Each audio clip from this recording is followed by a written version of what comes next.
دوستو، کیا آپ کو پتہ ہے کہ شراب کس دور میں پیدا ہوئی اور یہ اسلام میں کیوں حرام ہے؟ چلیے میں آپ کو بتاتا ہوں کہ طوفان نوح تھم جانے کے بعد جب حضرت نوح علیہ السلام نے تمام پودوں کے بیج بوئے تو اس میں انگور کے بیج نہیں تھے۔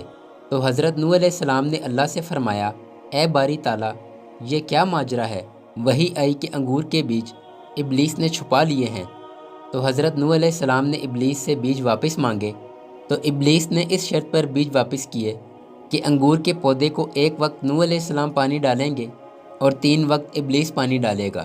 چنانچہ ایسے ہی کیا، انگور کے پودے کو ایک وقت حضرت نوح علیہ السلام پانی ڈالتے اور باقی کے 3 ٹائم ابلیس نے پانی ڈالنے کی بجائے 3 مختلف جانور ذبح کیے، جس میں لومڑی، شیر اور سور تھا۔ ان تینوں جانوروں کا خون انگور کے پودے کو 3 ٹائم دیا گیا۔ انگور حلال ہے کیونکہ اس کی آبیاری حضرت نوح علیہ السلام نے کی، مگر انگور سے بننے والی شراب حرام ہے۔ اس کی وجہ شیطان ہے۔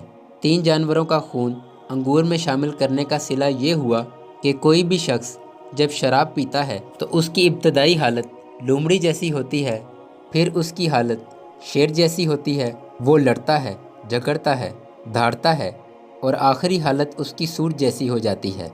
دعا ہے کہ اللہ پاک ہم سب کو شراب سے محفوظ رکھے، آمین۔